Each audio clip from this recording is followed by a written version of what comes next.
it would have been my second year, I guess.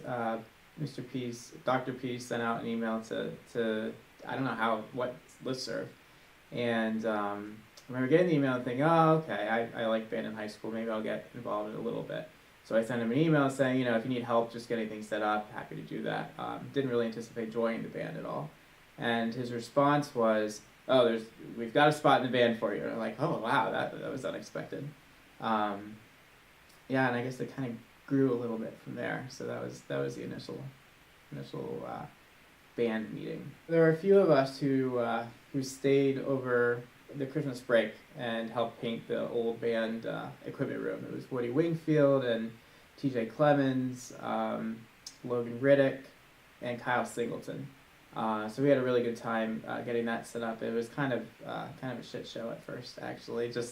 I remember in the middle of our first basketball game, I had to run from the band section up to the copy room to print out some of the stand tunes, so we didn't have enough for the band. And we didn't have anything in books at the time. Everything was just kind of scattered about the stands, and we made it through. I don't remember. The basketball team probably lost. Odds were probably that they did. But yeah, it was fun to start something from the ground up that was kind of all over the place then, just trying to make it through the end of the next timeout, and to see what it is now is pretty incredible. It was kind of weird having this huge organization influence me in my second year, right?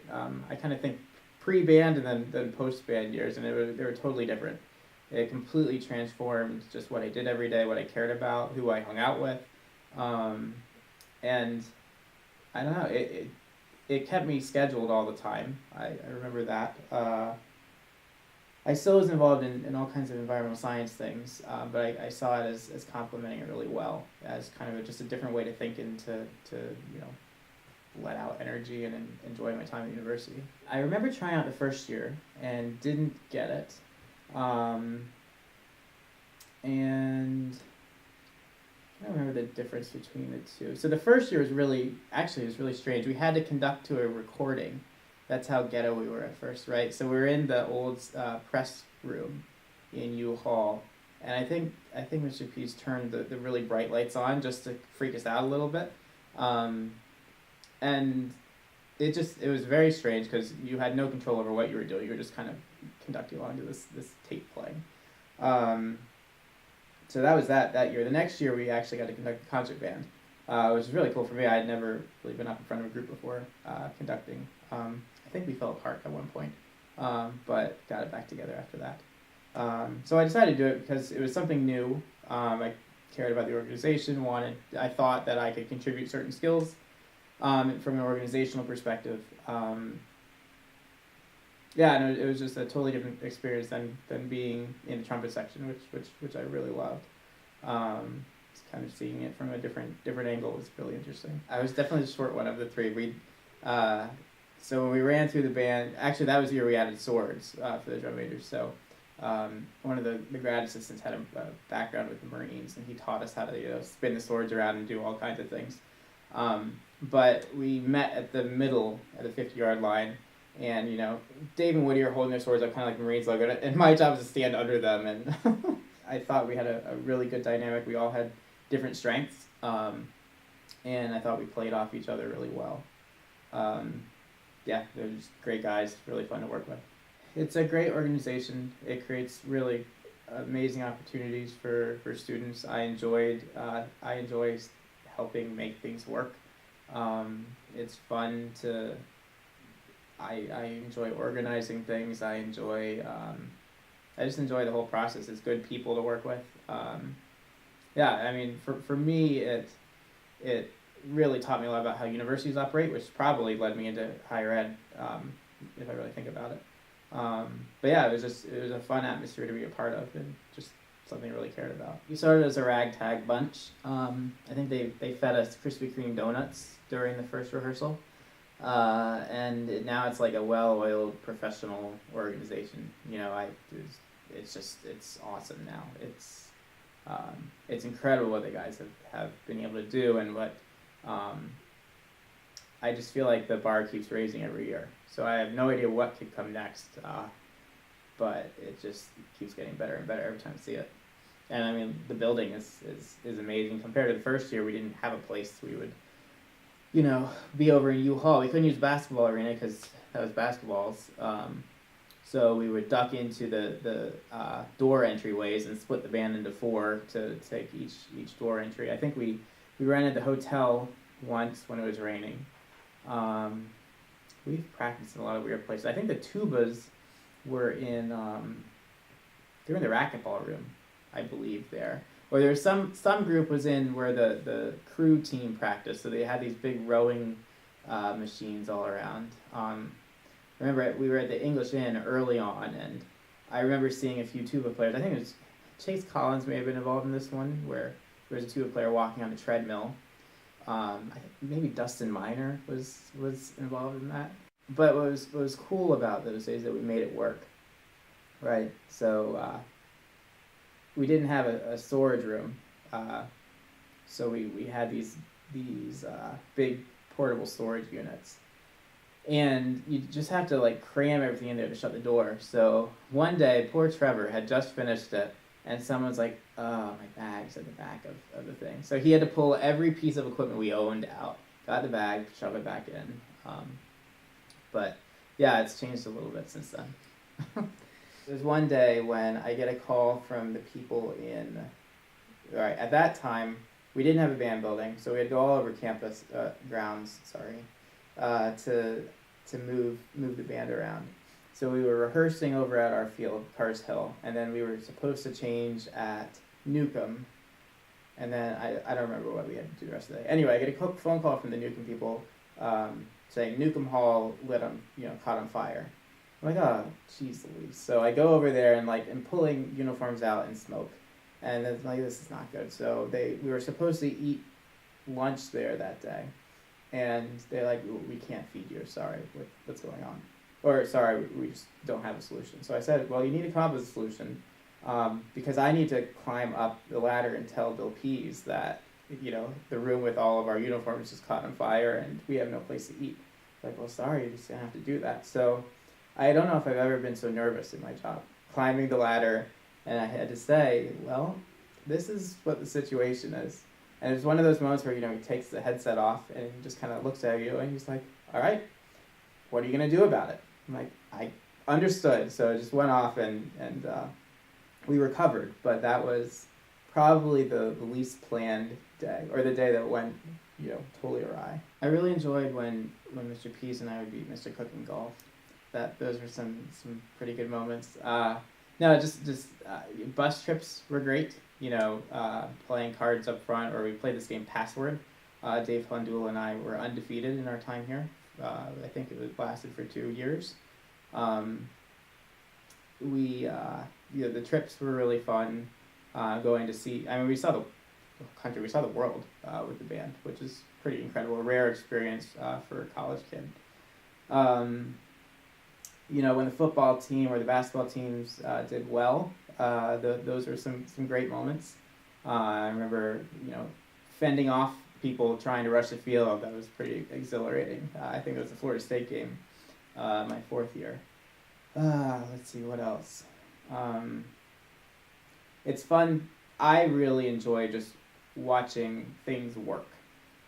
If you try, just from a planning perspective, put in a lot of time up front and just to have things go as you hope they would. That was really exciting for me when I was working for the band. It was also fun and exhilarating when things didn't go well to recover and try to come up with solutions on the fly. So I personally learned a lot from those failures in anything that I was planning ahead of time to try to make an adjustment. I really like the way the stadium sounds when the drum is being hit on stadium night and no one's in the stands. It's just, I've never heard that sound replicated. Just kind of that tang off all the bleachers. That's one of the more memorable things. One year I had to pick up all the fourth meal food, and my car smelled like Wendy's for about 4 months after that. So that was a memorable smell. I just kind of roamed around. It was fun to just poke my head in and make sure everything was going smoothly.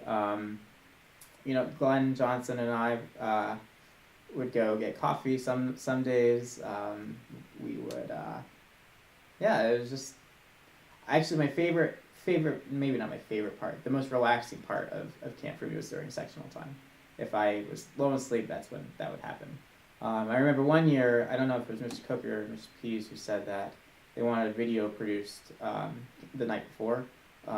So I stayed up all night trying to get this stupid video together on, I think we were trying to teach the DIs something. I don't remember what.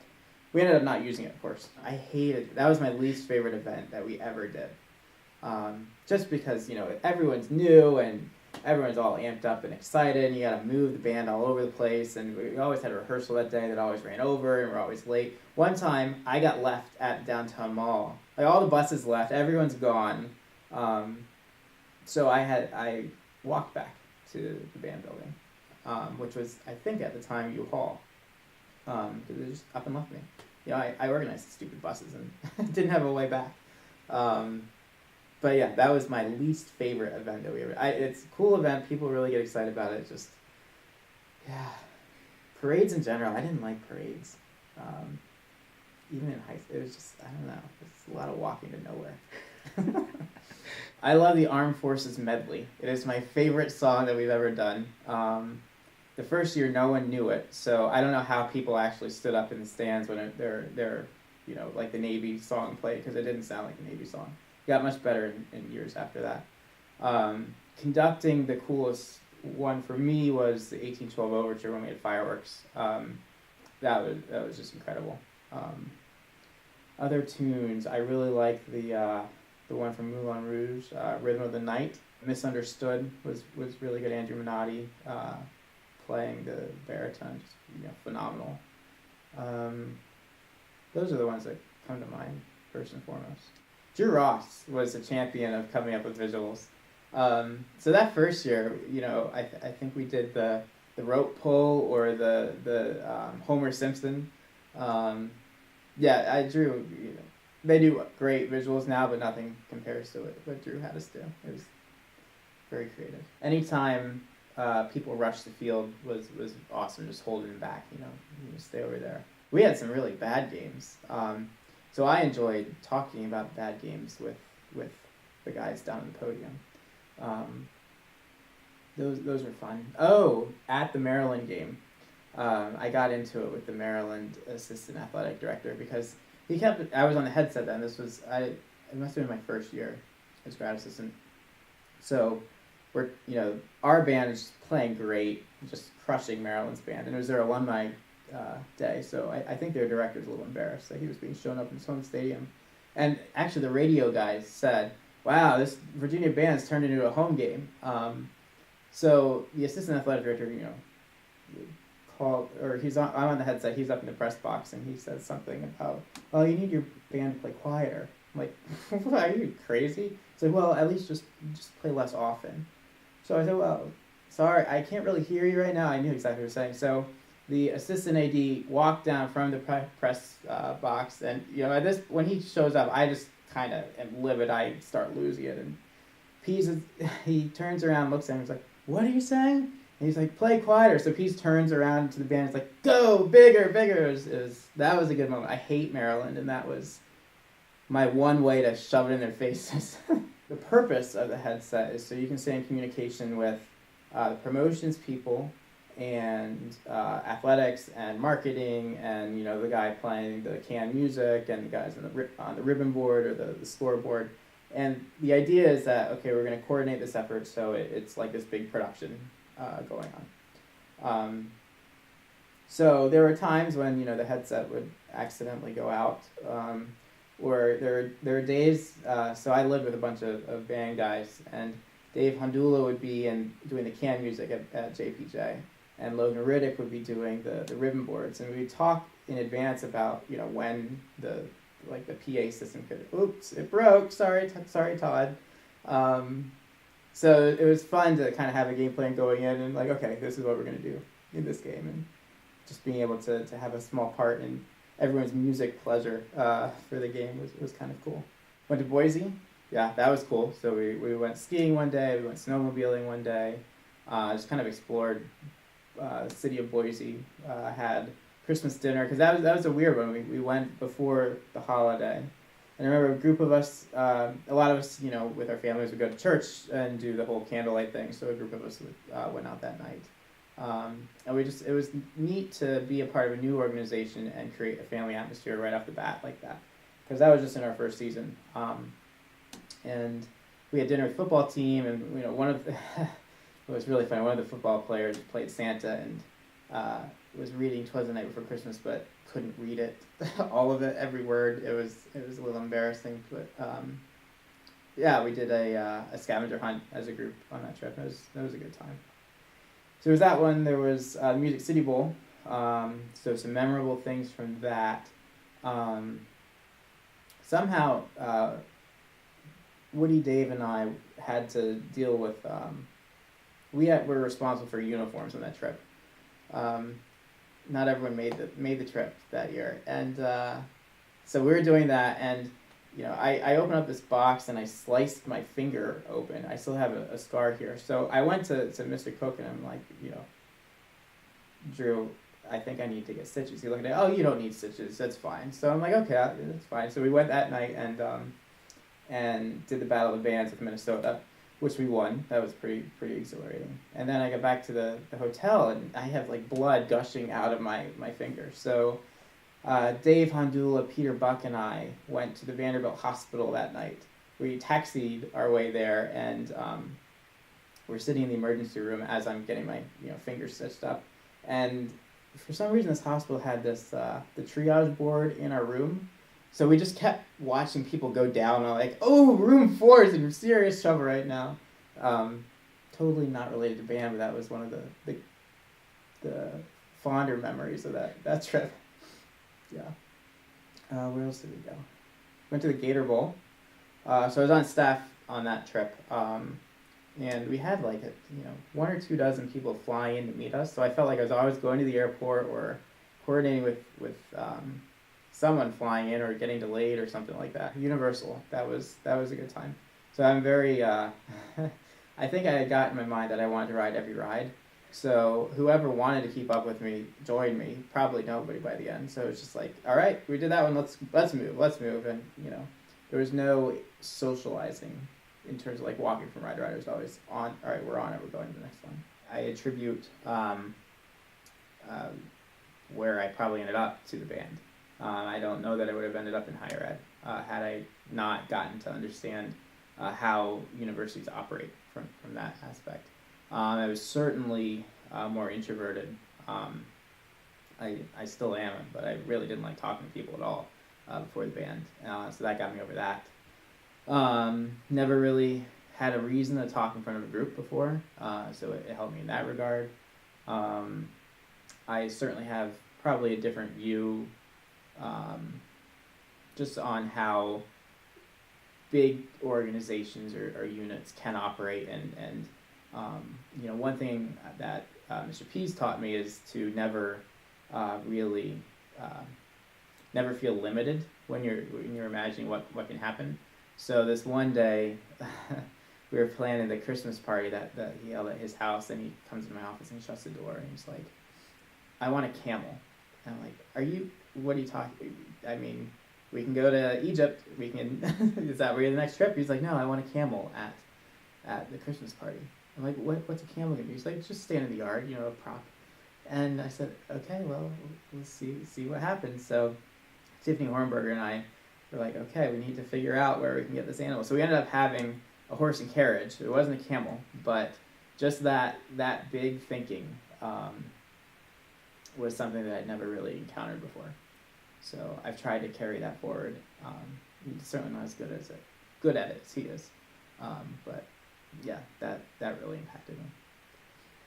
You meet so many incredible people through the band. And I don't think that would have happened in many other organizations here. It's amazing where you run into people who had some kind of connection. So if I wear, I was wearing my CMB fleece, I think up in somewhere in State College, I think, Pennsylvania, and somebody random's like, oh, I saw that band recently. I'm like, oh, that's odd.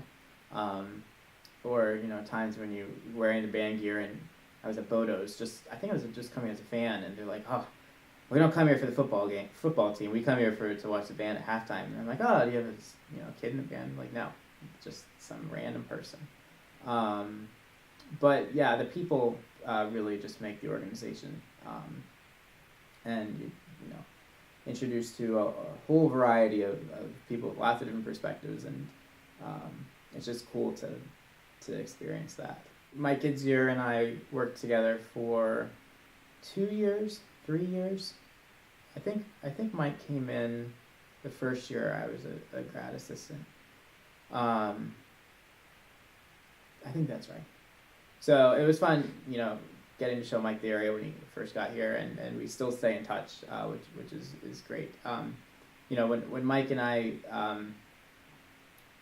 we ran some of the Olympic sports bands together, it was nice to be able to not have to say, Mike, can you hand me this? Or Dave, can you hand me? We just did it, and there was no need for communication. It was like, all right, we'll just load the truck. And sometimes it would take us less time to do it than having the whole mess of other people involved. So it was cool to be on the same page in that regard. I have a lot of respect for Drew Cook. I think he lives his life the right way. I think he, especially for this organization, he's not afraid to put himself out there. I mean, they shaved his back, or they waxed his back at a skit night event. And he's somebody who would, if you ask him to do something, if you ask him, okay, can you go into the band room from here, he would run through the wall. He wouldn't go through the door because that would make sense. But that's the type of effort that Drew always gave. He would just give, so much energy, had so much passion. And you could really tell that Drew cared about people, which I find pretty tremendous. We already talked about Bill a bit with his big thinking. He probably more than anybody at Virginia helped me develop as a person. He gave me opportunities that I probably shouldn't have had that young, especially when I was working here in my career. Just opportunities to develop professionally, and he's it's nice to be able to stay in touch and be able to pick up right where you left off. If I talked to Bill, I talked to Bill in October or September, and it was just rattling through it. Well, here's what's going on in the band. It was just old times, just here's what's happening. Here's what's happening. Working over it with the wind ensemble and the music department. Here's what's happening with athletics, and it was just okay. I was in Australia for a year, came back, and all right, there it is. I didn't even think I was going to be in the band, actually. Like I said earlier, I thought, okay, I'll help out a little bit, and no, I had absolutely no idea that it would turn into, essentially my life for 5 years. It was fun to try to make something work from the beginning,